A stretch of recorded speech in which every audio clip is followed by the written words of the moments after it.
Assalamualaikum warahmatullahi wabarakatuh.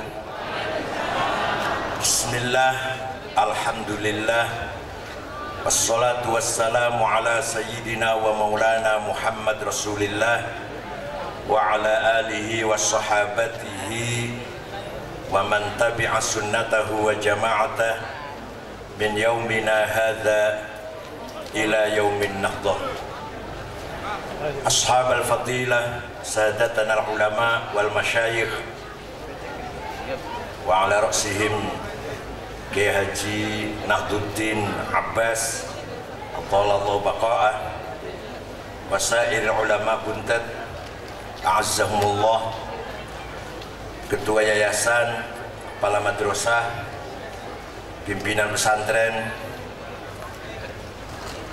yang saya hormati, Ketua NU Wilayah NU Jawa Barat Bapak Dr. Eman Suryaman,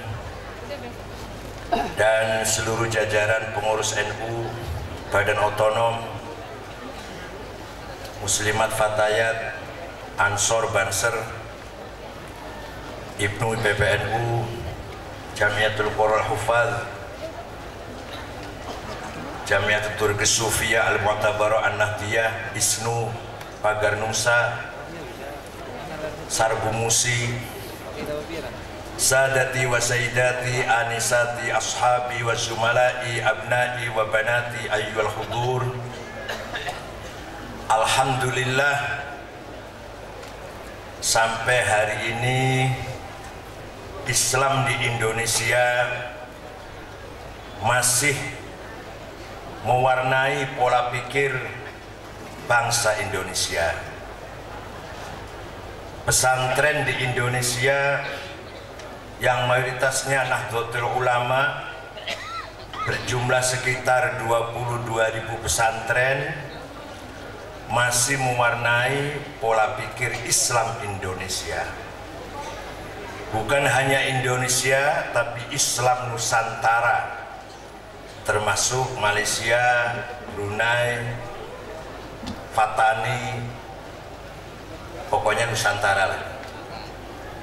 Islam seperti apa yang ditawarkan oleh Nahdlatul Ulama?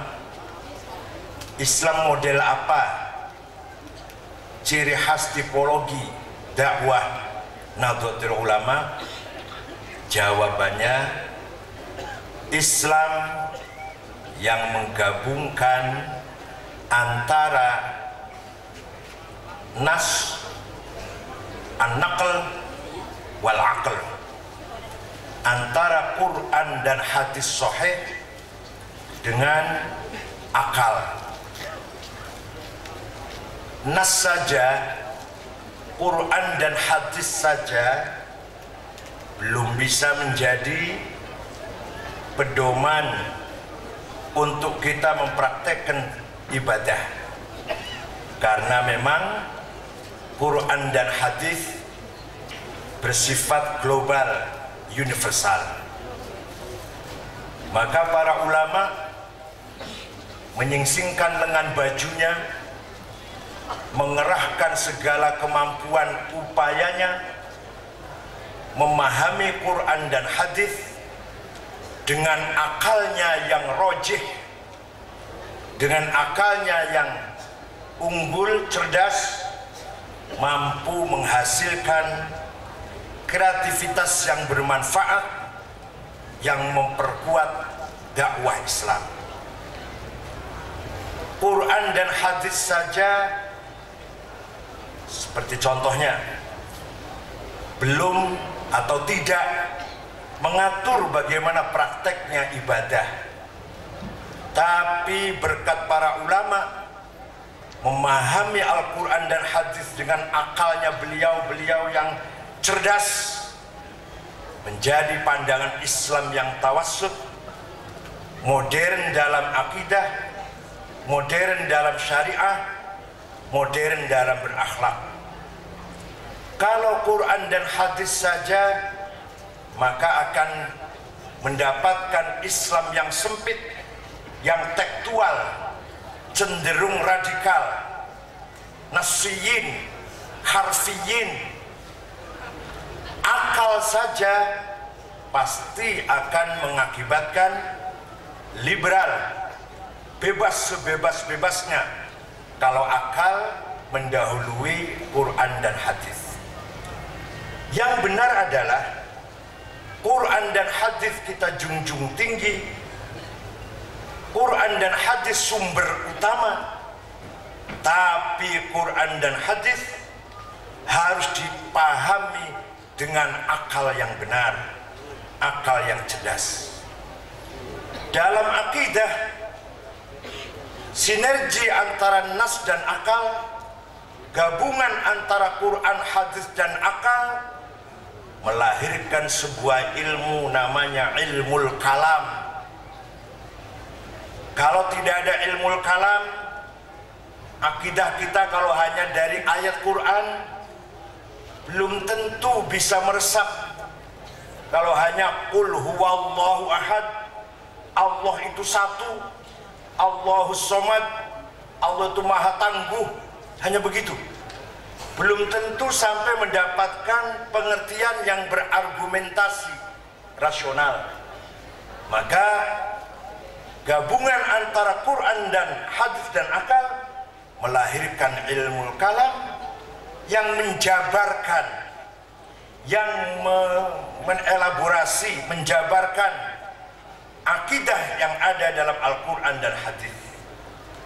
Allah itu satu, satu harus mempunyai sifat, karena kita harus mampu menyapa, memanggil Allah yang kita panggil sifatnya, yang kita kenal sifatnya, bukan sosoknya, karena Allah tidak bisa kelihatan. Yang bisa kita panggil adalah sifatnya.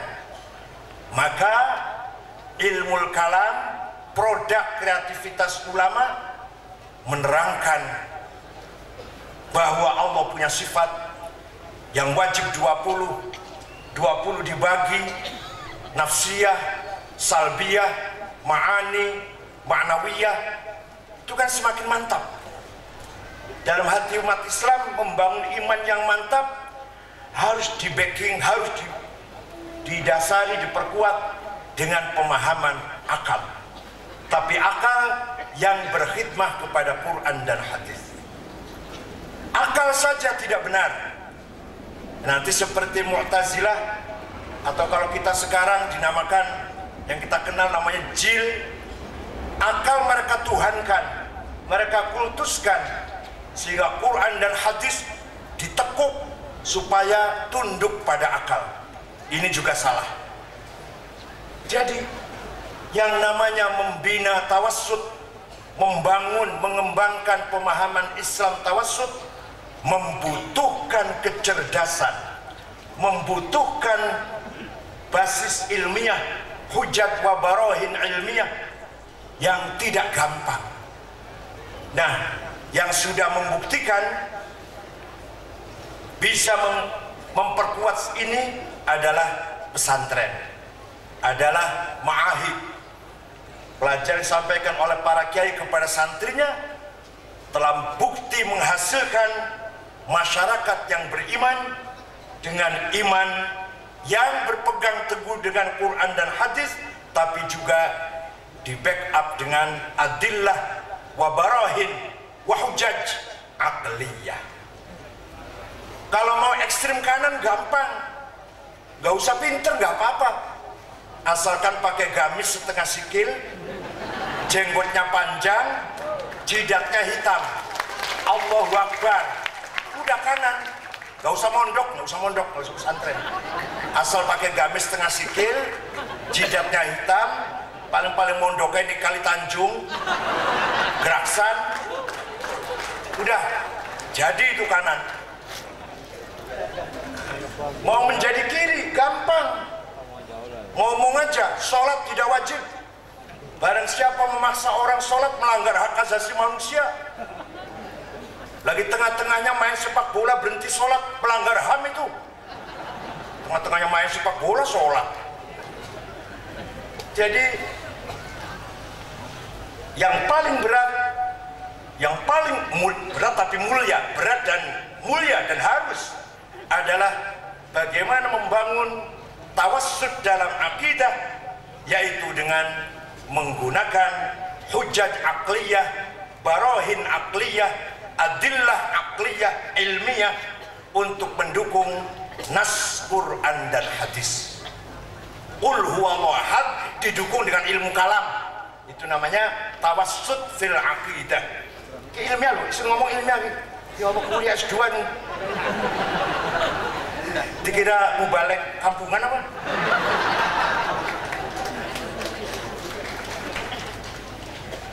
Tawassut dalam syariah mensinergikan antara Quran, hadis dan akal, istihadat, kreativitas ulama. Ulama sih tenanan ya, bukan ulama model masih ulama langsung. Menghasilkan ilmu usulul fiqh dengan produk fikihnya. Itu adalah gabungan Quran, hadis dan akal. Akal yang cerdas, akal yang kreatif, melahirkan ilmu fikih. Kalau tidak ada ilmu fikih, tidak ada ilmu usul fikih, potong leher saya kalau Anda bisa sholat yang benar. Potong leher saya kalau ente bisa haji Arafah, Mina, Muzdalifah, pergi ke Arafah hanya bawanya Quran dan hadis, kesasar tekan Baghdad bakalnya. Sholat nggak pernah sholat, ada orang belum pernah sholat dan tidak pernah lihat orang sholat di masjid, kemudian dia ingin sholat, belajarnya dari Quran dan hadis. Potong perut saya kalau bisa sholat. Semua itu diterangkan, dijelentrehkan, praktek ibadah, produk kreativitas ijtihad ulama yang disebut ilmu usulul fiqh dengan turunannya ilmu fikih. Di Quran tidak menyebutkan sholat itu yang wajib 5 kali, nggak ada di Quran. Quran tidak menyebutkan namanya sholat zuhur, asar, maghrib, isya, subuh, nggak ada di Quran. Jadi kalau ada orang ceramah, orang khutbah mengatakan mari kita kembali ke Quran, semua ada di Quran, goblok. Wong sholat 5 waktu aja nggak ada di Quran. Gak ada. Namanya sholat itu naon? Zuhur, asar, maghrib, isya, fajar, gak ada di Quran. Yang ngomong gitu jelas keluaran pesantren kilat 2 minggu libur sekolah.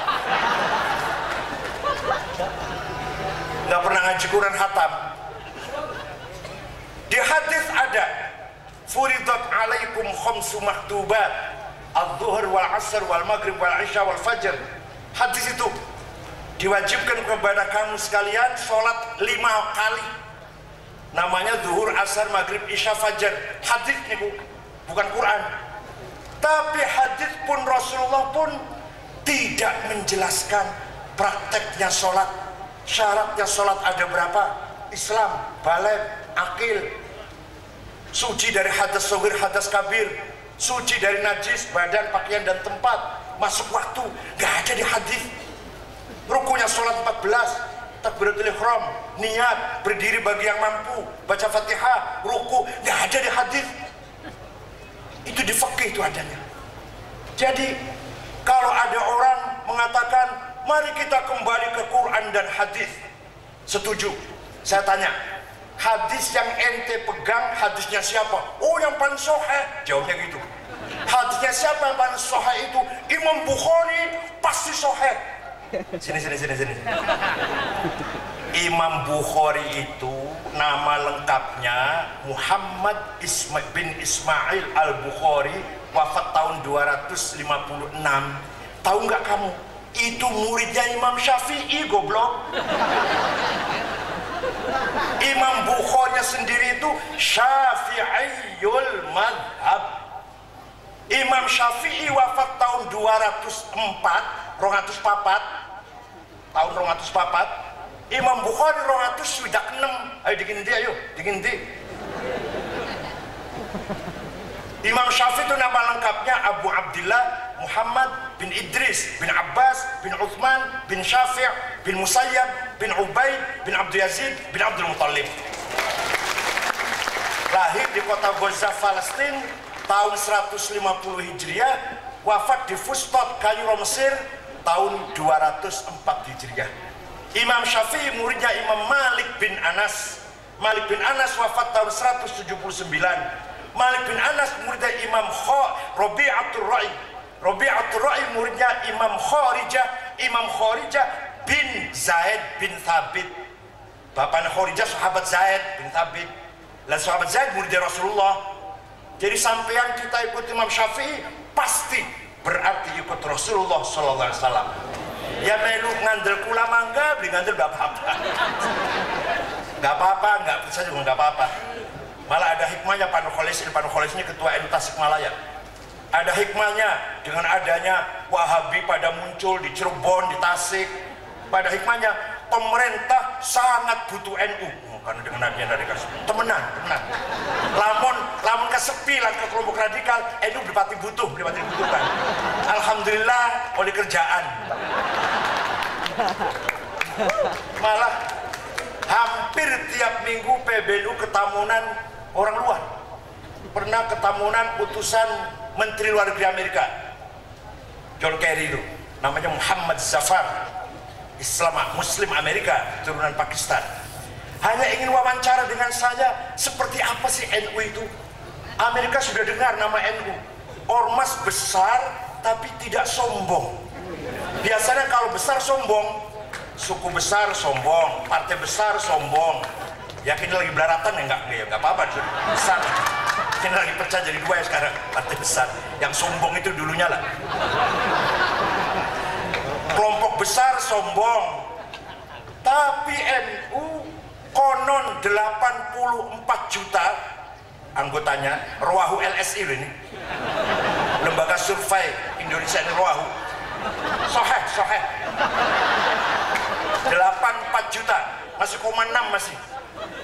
Jadi LSI itu mencatat setiap orang keluar dari bilik coblosan waktu pilihan umum. Nah, ditanya NU apa NU menghasilkan jumlah 84 juta, 0,6. Makanya bukan saya mengatakan Ruahu LSI, fiqh, soheh, mutasil, dobit, pokoknya memenuhi syarat hadis soheh lah LSI itu. LSI sudah sembarangan, fiqh, adil, dobit, mutasil, sanadnya. Dah. Para dubes bule juga datang ke kantor PBNU. Utusan dari Parlemen Eropa juga datang. Bahkan saya 2 bulan yang lalu dapat penghargaan dari Yayasan Global Peace Amerika. Saya orang nomor 17 di dunia yang andil besar menciptakan perdamaian.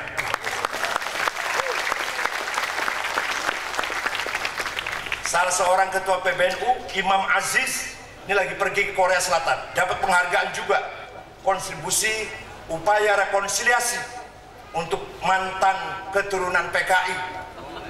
Itu mendapat penghargaan dari Korea Selatan. Imam Aziz namanya, ketua PBNU.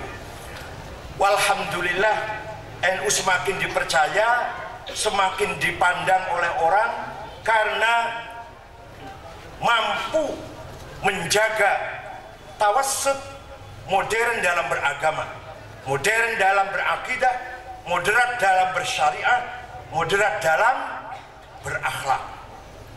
Bapak Ibu sekalian, oleh karena itu saya sering mengatakan laisal Islam aqidatan wa syari'atan faqat. Islam bukan hanya akidah dan syariah saja. Wa innamal Islam dinul ilmi wal thaqafah, dinul adabi wal hadarah, dinut tamaddun wal insaniyah.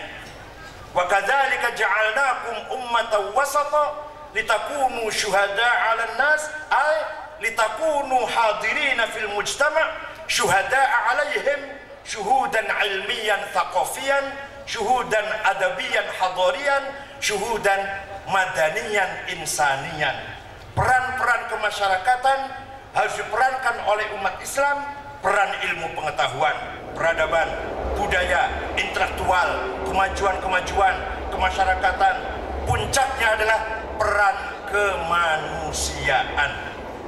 Sungguh Allah tidak ridho, Rasulullah tidak ridho kalau melihat umat Islamnya bodoh, kalau melihat umat Islamnya fuqara, masakin, mustad'afin, mustahikin.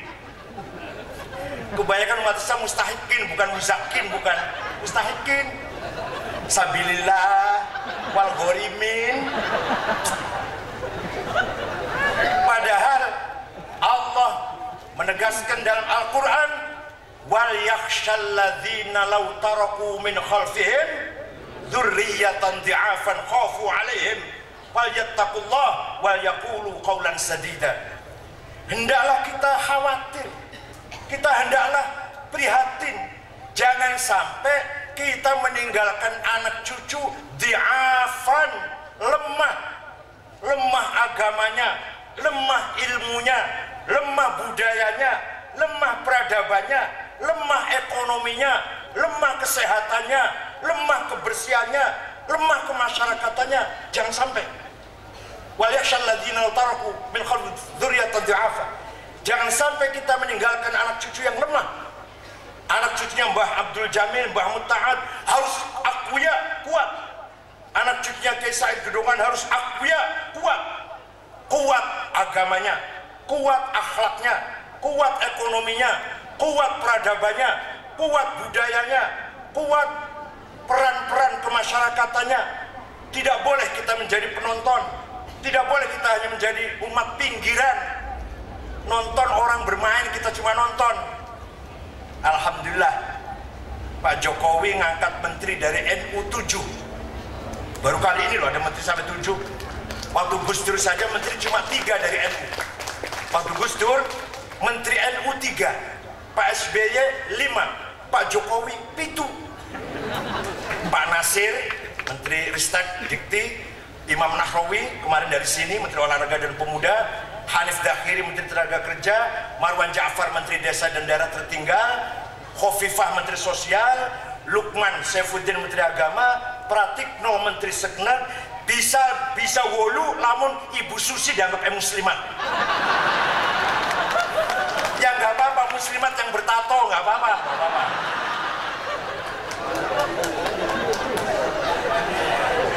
Syaratnya Bu Susi dia jadikan muslimat, berarti menteri NU ada 8, berarti syaratnya Bu Susi dari muslimat. Muslimat yang bertato nggak apa-apa. Zaman modern macam-macam. Kenapa?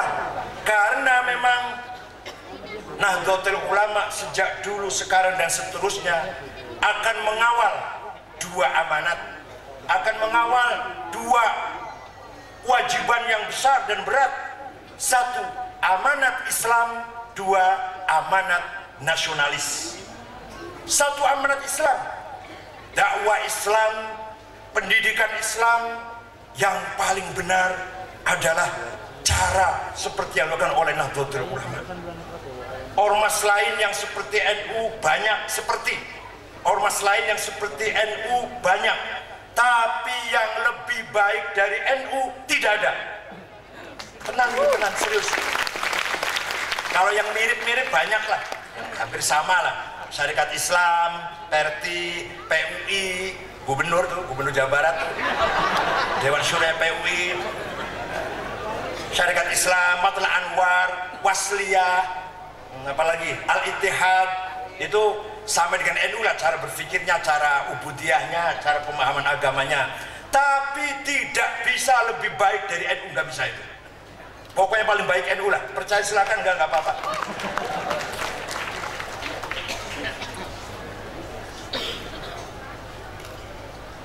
Kenapa? Karena NU mengawal ahli sunnah wal jamaah jauh dari kepentingan politik. NU mengawal ajaran ahli sunnah wal jamaah yang justru menyelamatkan umat dari perpecahan politik. Beda dengan di Timur Tengah. Kalau di Timur Tengah, negara-negara Arab itu, yang ada hanya pemerintah dengan tentara dan polisinya partai-partai politik dengan sukunya. Jadi kalau di Timur Tengah itu partai A anggotanya suku ini, suku ini, suku ini. Partai B anggotanya suku ini, suku ini, suku ini. Di Indonesia tidak.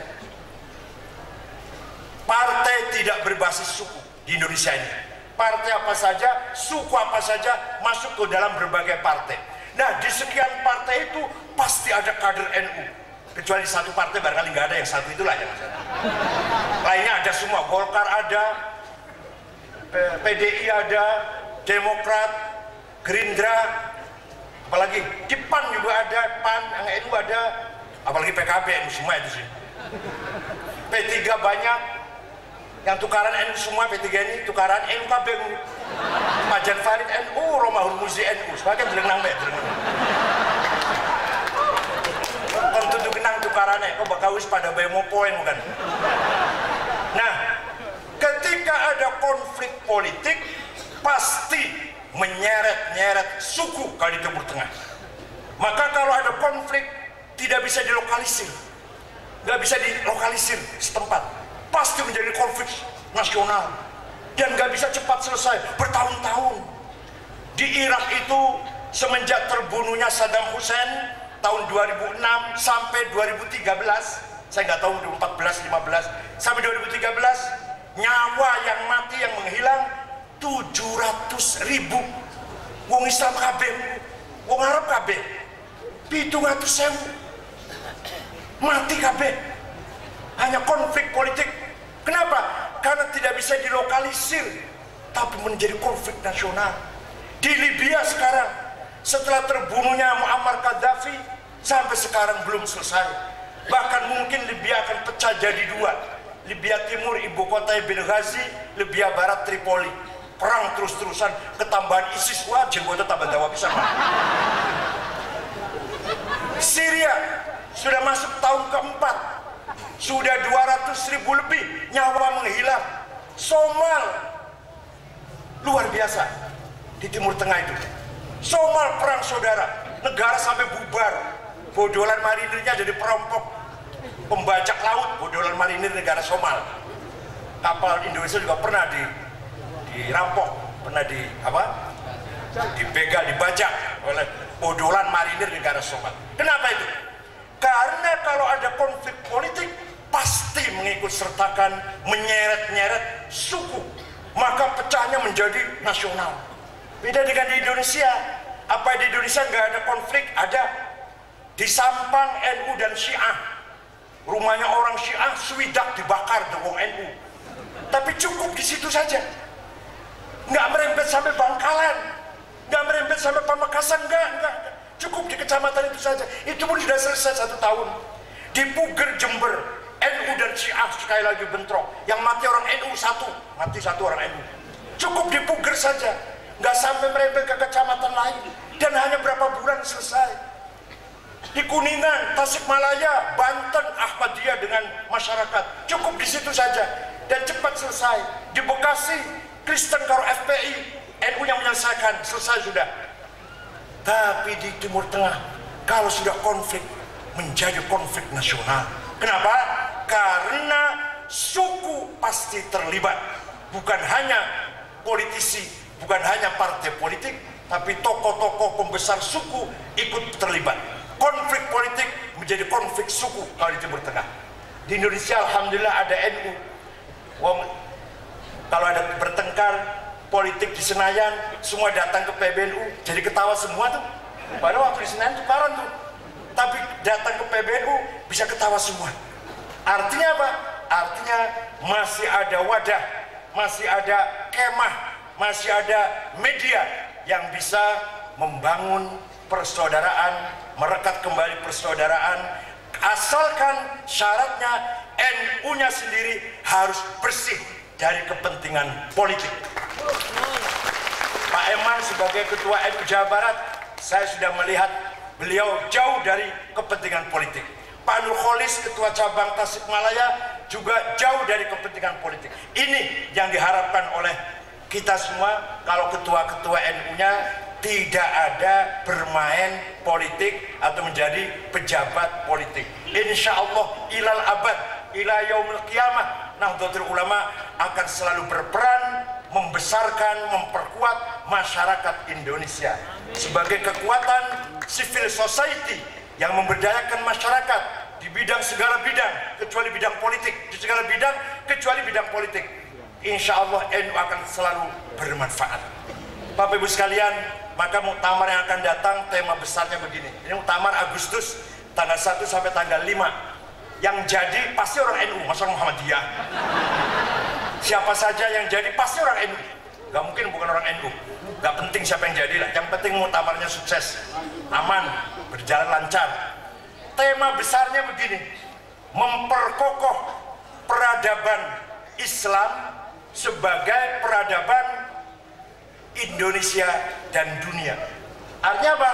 Islam Indonesia membangun peradaban, Islam Indonesia menyuguhkan, menawarkan Islam yang beradab, Islam yang berakhlak, Islam yang ramah kepada dunia internasional. Mudah-mudahan cara Islamnya orang NU ditiru oleh orang Suriah, ditiru orang Irak, ditiru orang Libya, ditiru orang Yaman, ditiru orang Afghanistan. Insya Allah pidatonya Pak Yusuf Kala Wapres ketika Hala NU, sudah saatnya NU go internasional. Beliau mengatakan begitu. Kalau kita dulu belajar ilmu ke Timur Tengah, Gus Dur ngajinya di Mesir, di Irak, Gus Mustafa Bisri, Kiai Mustafa Bisri ngajinya di Mesir, saya jelek-jelek ya di Umir Kuro Mekah, Kiai Wawan Arwani Mesir kalau Sudan, ngajinya di Timur Tengah.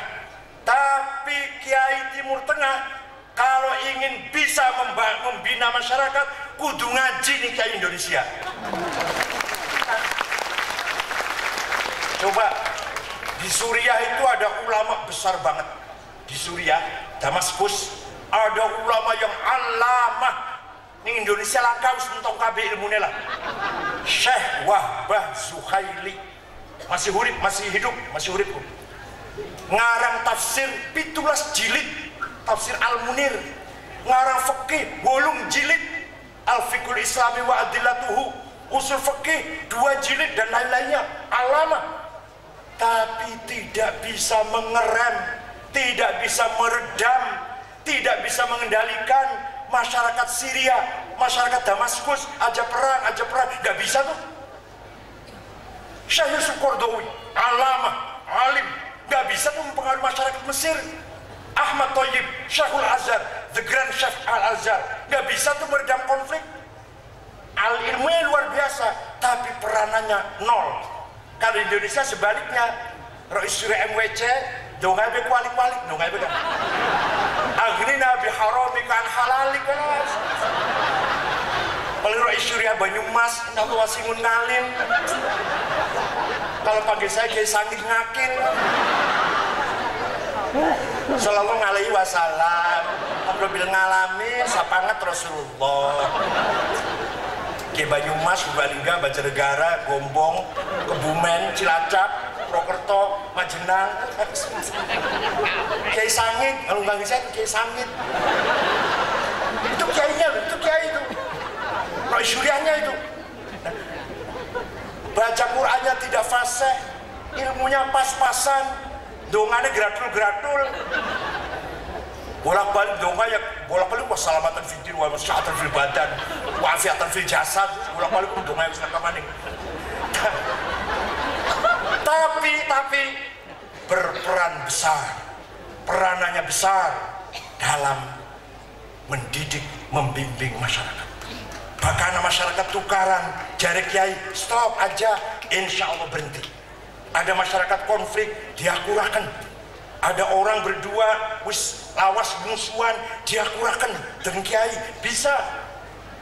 Lewat tahlilan, lewat jamiahan, kiai ngakurakan masyarakat, kiai membangun silaturahim dari grassroots, dari level grassroots yang paling rendah, insya Allah menjadi level nasional yang paling di atas. Masyarakat solid, masyarakat bersatu, perannya kiai luar biasa. Ngajinya beripati alim, tapi perannya besar. Kalau Timur Tengah ngajinya alim, peranannya nol, bukan kecil nggak ada. Ayo Sewa Basrok, ayo Sewa Basrok, ande genang perang di Suriah, ayo bisa beli. Syekh Sukordowi andegenang perang di Irak. Ayo Syekh Ahmad Thayyib hentikan tuh perang di Libya kalau bisa. Ayo, ilmunya luar biasa, peranannya nol. Ya tafaqahunya maksimal, waliyundiru qaumahumnya yang kecil.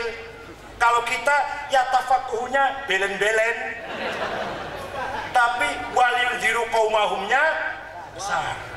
Falaula nafara min kulli firqatin minhum ta'ifatun liyatafaqahu fid din waliyundiru qaumahum idza raja'u ilaihim la'allahum yahdarun. Jadi peran ulama adalah yatafaqahu fid din dan yundiru qaumahum. Mudah-mudahan apalagi kalau ulama Indonesia yatafaqahunya maksimal, waliyundirunya juga lafal yatafaqahu niki fi'il mudhari. Kalau tadi Pak Mulyaman Haddad salah dalam mengatakan al-falah kata kerja maklum. Dia kepala badan otorita jasa keuangan. Lah kula jadi pengawas dengan aku. Beli ngerti bank pada jadi pengawas kula. Yang penting boleh honor. Lumayan, soklat, amplopnya soklat. Bahkan ceramahnya paling ning pesantren, Masjid Baitur Rahim, Darut Taqwa, Sanawiyah, kan amplopnya tipis. Wah, dulu ceramah teng pundi Kiai, teng Masjid At-Taqwa, benjing teng Sanawiyah. Beda teng pundi pesantren Fathul Qadir. Amplopnya tipis, doif.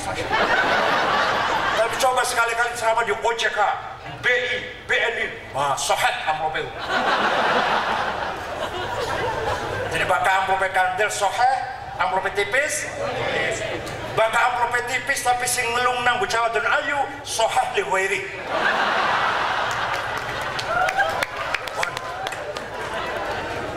Yatafaqahu fi ilmu dhari.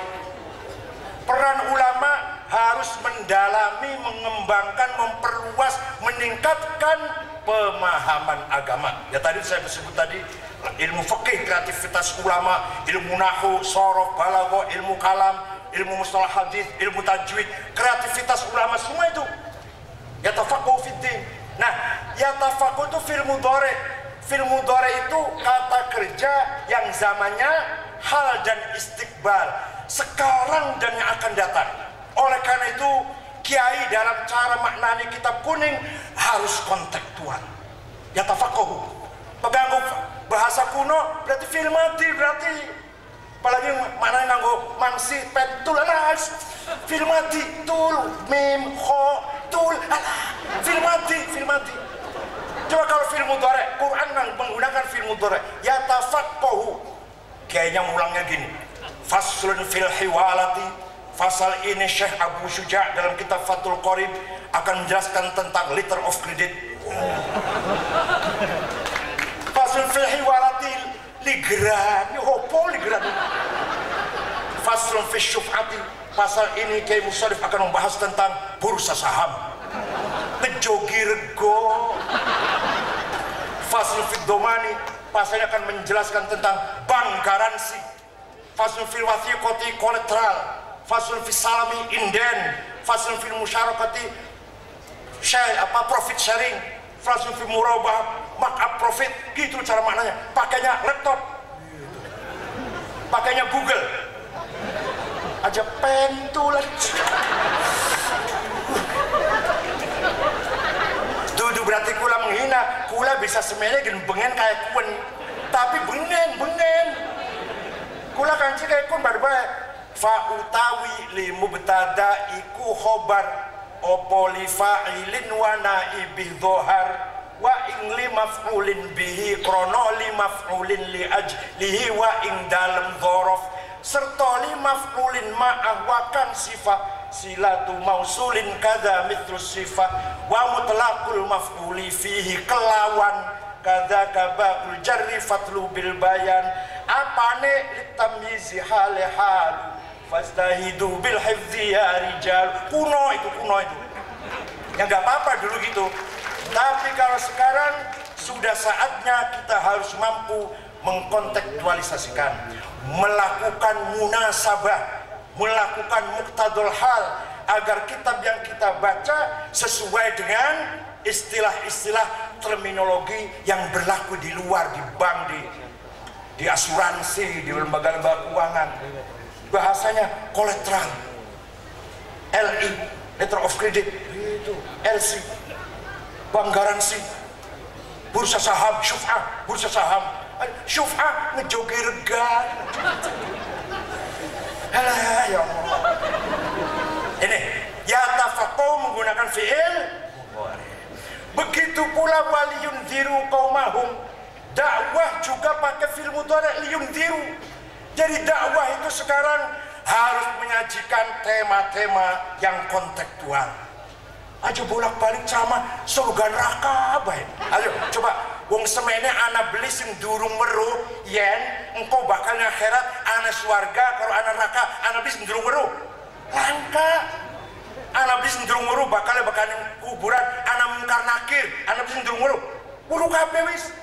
Jadi ceramah aja bolak-balik mungkar nakir baik. Mungkar nakir arep takon Gus Dur bae sampe kin durung bisa. Karena dalam hadis dikatakan bakal pengantar wis ninggalaken kuburan pitung langkah mungkar nakir teka. Gus Dur sejadi kubur sampai jam kin belokan sepi. Mungkar nakir ngenteni kapan sepi ya? Dimancing-mancing.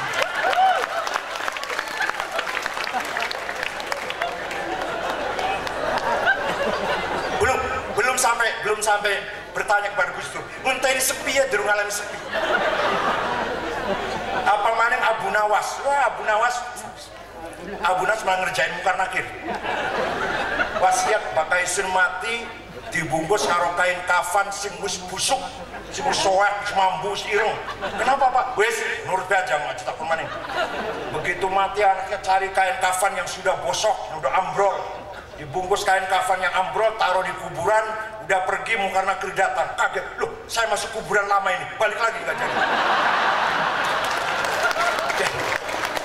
Jadi ceramah itu, dakwah itu jangan mungkar nakir terus. Sudah tahu semua. Mari kita bikin tema-tema yang kontekstual. Tema sekarang apa? Di Cirebon ada apa yang lagi dibutuhkan oleh masyarakat? Bagaimana meningkatkan petani garam Losari? Bagaimana menangani udang yang stres? Kalau udang itu stres, yang punya juga stres lagi. Kiai bisa menjelaskan bagaimana cara mendapatkan kredit, akses kredit ke bank. Kiai yang menjelaskan kalau acara itu. Yang baca doa dan ramil. Bolak-balik kayak acara nomor 6 terus. Tibalah acara yang kita tunggu-tunggu, acara ke-6, Mau'idul Hasanah, bolak-balik nomor 6 terus.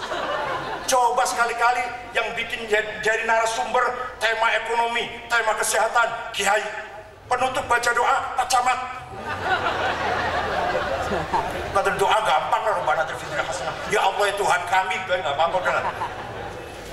Kalau doa yang beneran bukan di seremonial seperti ini. Doa yang beneran tatajafa junubuhum. Gimana terusnya? Fil madaji'i tatajafa junubuhum yad'una rabbahum khaufan wa tama'a. Itu yang doa beneran itu. Bengi-bengi lagi turu tangi tahajud doa pun sing beneran bu. Maka doa yang acara mungkin lah Pak Camat. Ada kiai mana Pak Camat bilang Pak Camat. Dan ramil ada Kapolsek. Jadi waliyunziru qaumahum fi'il mudhari. Artinya kita menyampaikan dakwah juga harus kontekstual, harus aktual, harus munasabah lil waqi', harus muqtadul hal supaya manfaat. Maka bolak-balikan ceritakan itu saja kurang manfaat. Ya ana manfaatnya sedikit tapi kurang. Wong semene wis suruh kabeh iki, wong semene iki wis suruh kabeh mungkar nakir, hisab, mizan, mahsyar, siratal mustaqim sing cilike rambut disigar dari pitulas. Suruh kabeh wis. Coba yang aktual. Bagaimana menghadapi Desember ini akan menghadapi masyarakat ekonomi bebas. Bebas informasi, bebas investasi, bebas ideologi. Liberal informasi apa baik bebas di Indonesia ini. Media sosial semua bebas kecuali tindakan terakhir pemerintah BNPT lagi mengusulkan ke Infocom atau Menkominfo agar memblokir 22 website atau situs radikal. Salah satunya dari kota Tasikmalaya, Pak Nurholis. Di Tasikmalaya itu ada yang radikal situs dari Tasikmalaya. Barangkali dari Cirebon Selatan juga ada. Kalau saya Kempek, Cirebon Utara. Manis Selor, Kecamatan Jalaksana. Desa Manis Selor, Kecamatan Jalaksana. Iku anak wong anak bocah Syarifuddin, tukang pot Hotel Ritz-Carlton. Ku sing gawa bom mancing ku bejapun Bu. Desa Manis Selor, Kecamatan Jalaksana Kuningan. Ya sekolah kidul lah, bakal luar Kempes nggak ada, Utara nggak ada. Dan di kita ini ada teroris internasional. Ada 2 orang internasional. Umar Patek dari Pemalang, nama aslinya Hisham Bawazir, mantune Haji Sofi, punya pom bensin mertuanya, tokoh Muhammadiyah mertuanya juga jengkel dengan mantunya yang kayak gitu itu. Itu teroris internasional. Satu lagi Hambali dari Cianjur, nama aslinya Encep Nuruz Zaman, itu punya paspor 3, paspor Amerika, paspor Afrika Selatan, paspor Pakistan. Ketangkep nih Pakistan, ketangkep ke Indonesia. Masya Allah, Alhamdulillah Indonesia punya teroris internasional. Padahal mangannya mendoan, goreng-goreng, padahal.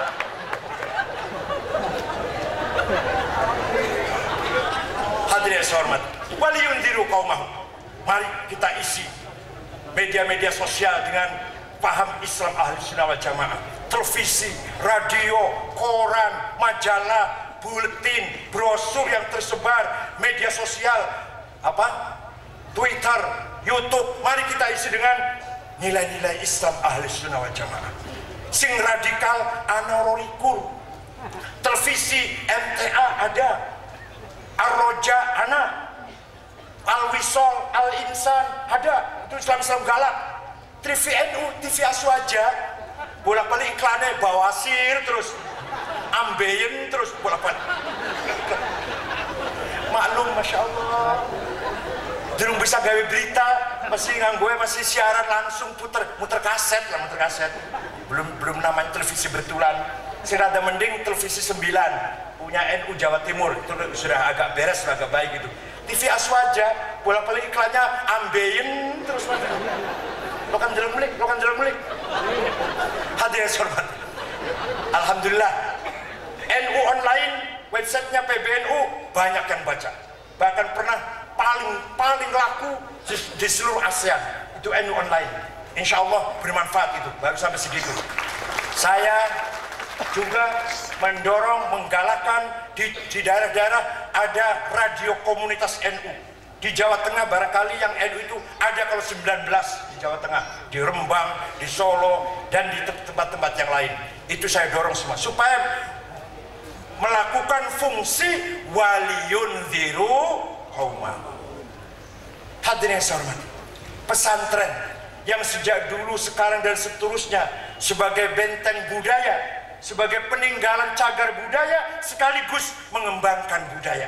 Tanpa pesantren, Islam tinggal pelangnya saja, Islam tinggal legal formalnya saja, namanya saja, nilai Islamnya tidak ada kalau tanpa pesantren. Dari dulu sekarang tetap pesantren adalah benteng pemahaman agama Islam, ajaran, ta'alim, ilmu Islam. Jangan harapkan Islam dari Sanawiyah negeri, Aliyah negeri, IAIN, SAG. Aduh, SAG nulis 10 beli bisa. Ada seorang kepala kantor depan mingkula, detak sebutarannya rahasia.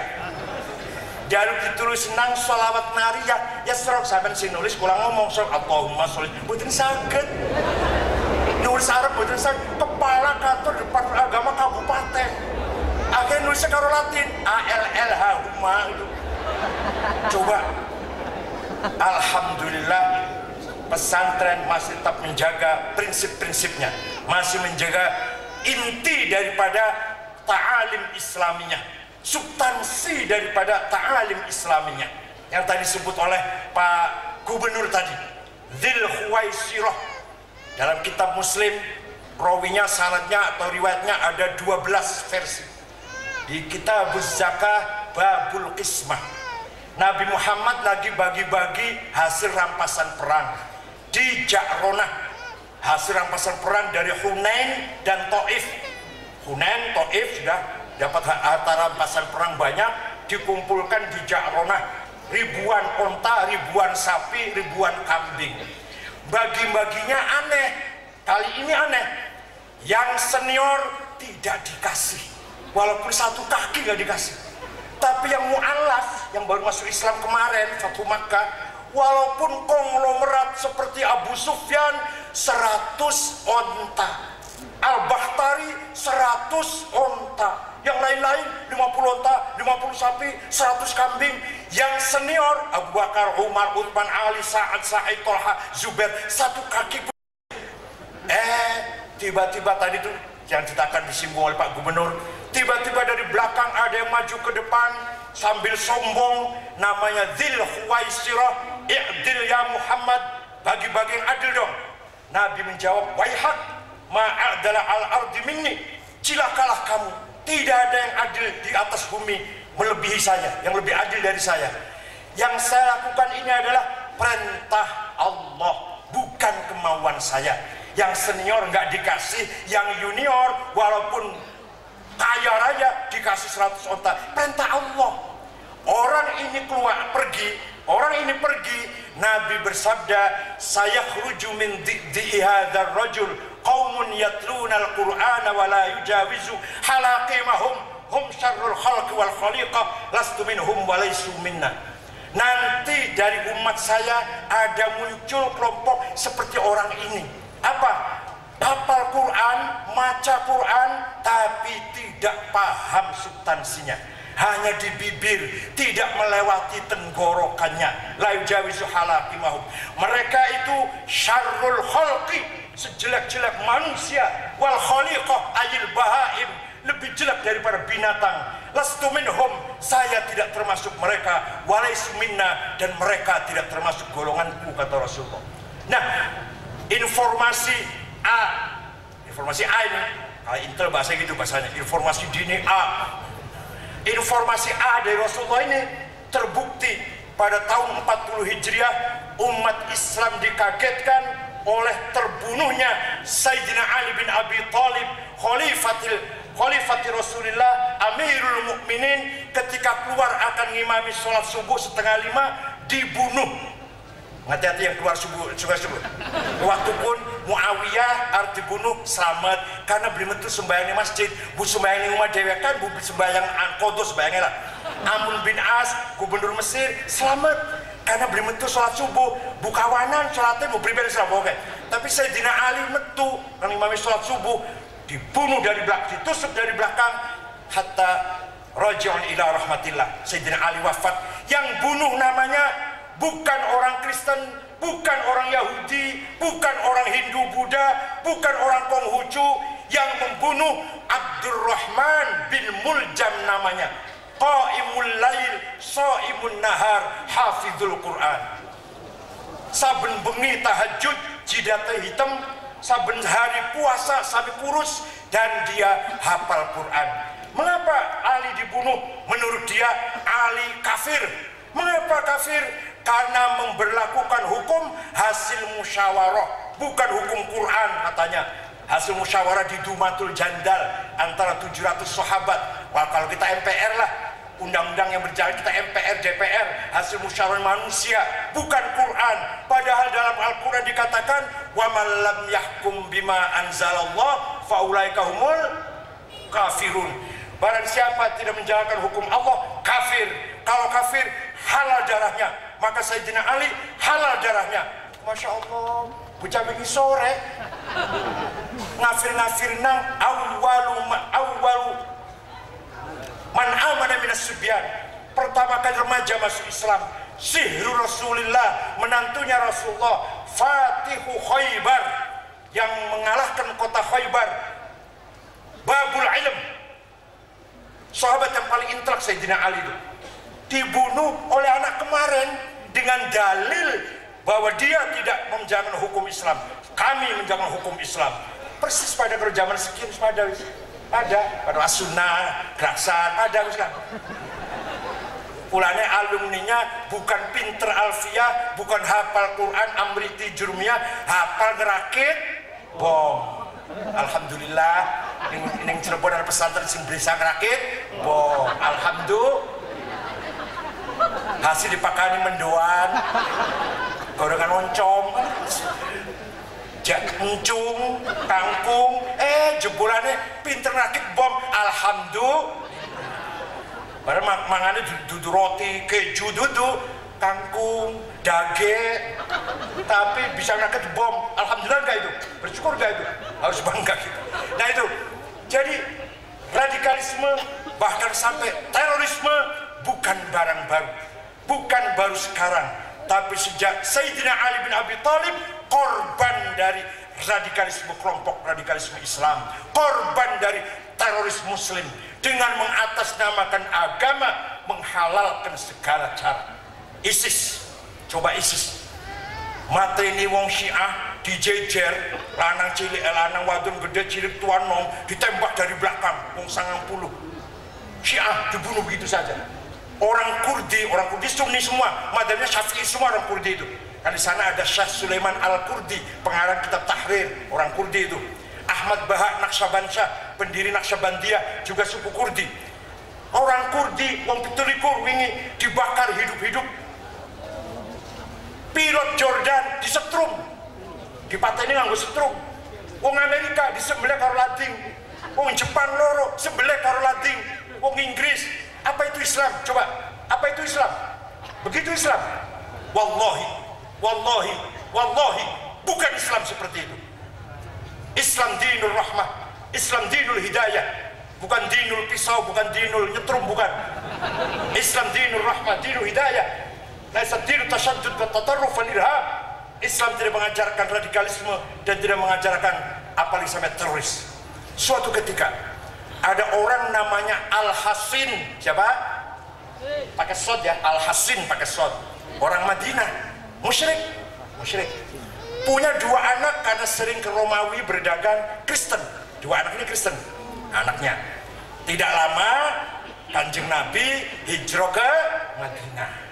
Kanjeng Nabi ke Madinah, Al-Hasin masuk Islam, baca syahadat masuk Islam. Pulang dari masjid, cari anaknya, mana anak saya? Sudah ketemu, kamu harus masuk Islam seperti bapakmu. Kamu harus tinggalkan agama Kristen seperti bapak ikut bapak masuk Islam. Gak mau Pak, saya sudah yakin Kristen itu agama benar, saya tidak mau. Kalau tidak mau, saya bunuh kamu.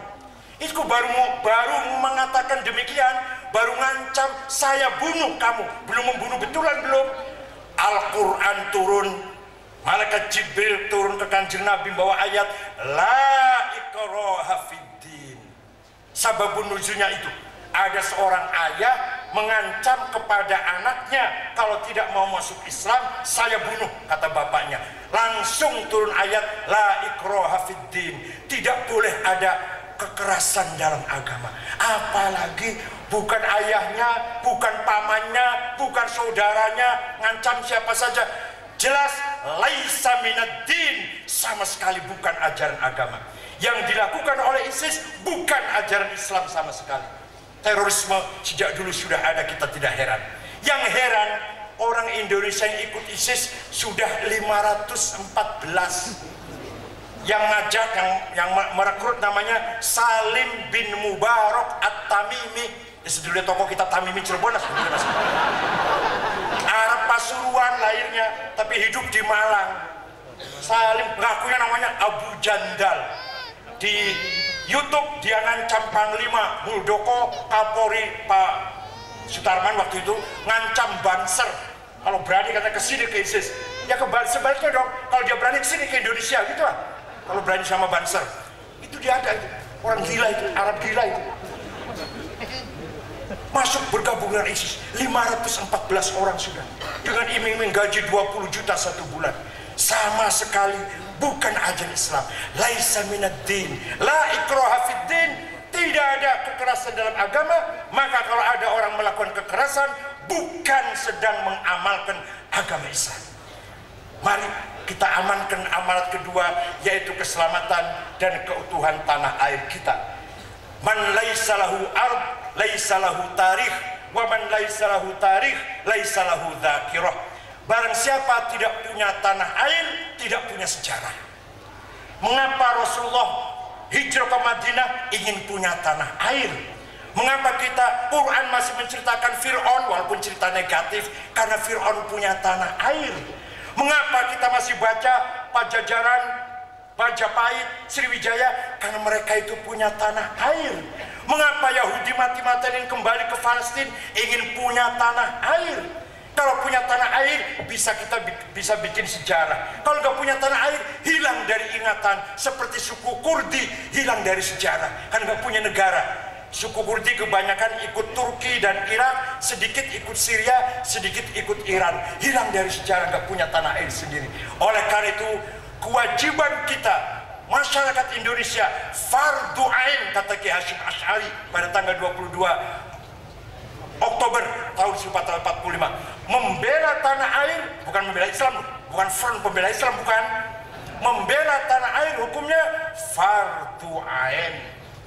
Ki Hasyim Asy'ari mengatakan kepada anaknya Kiai Wahid Hasyim, bapaknya Gus Dur, antara Islam dan nasionalisme jangan dipertentangkan. Islam diperkuat oleh nasionalisme, watoniyah kebangsaan, nasionalisme diisi dengan nilai-nilai agama Islam. Barang siapa tidak punya tanah air, tidak mungkin punya sejarah. Kalau ada orang bicara Islam, nggak pernah nyebut tanah air, ente mau berjuang Islam di atas angin apa? Kita mau bangun masjid, madrasah, pesantren di mana? Di atas tanah. Maka tanah air dulu kita amankan, baru bicara Islam. Kalau saya begitu, ukhuwah watoniyah dulu kita perkuat, baru ukhuwah Islamiyah. Watoniyah dulu, tanah air dulu kita perkuat, baru bicara pesantren, madrasah, majelis taklim, masjid. Bangunnya kan di tanah air. Nah kalau tanah airnya nggak aman, kalau tanah airnya perang saudara, apa mungkin kumpul sekian ribu dengan aman ini? Di Irak misalkan, ada kiai nemberong baris, bom meledak di belakang rumahnya. Di sana ada bom lagi, berisida ngarangnya berisida. Betul. Anak ngarep ngaji, bom meledak, bubar ngajinya nggak jadi. Coba di kita, karena tanah air kita aman, maka dakwah Islam juga nyaman. Kan ngoten? Oleh karena itu, NKRI dulu kita perkuat, kita pertahankan, baru bicara syiar Islam, dakwah Islam, kekuatan-kekuatan ilmu Islam. Saya kira itu saja, mudah ada manfaatnya. Insya Allah di lain tempat kita sambung kembali. Syukran wa dumtum fil khairi wal barakati wan najah. Wallahul muwaffiq ila aqwamit thoriq. Wassalamualaikum warahmatullahi wabarakatuh.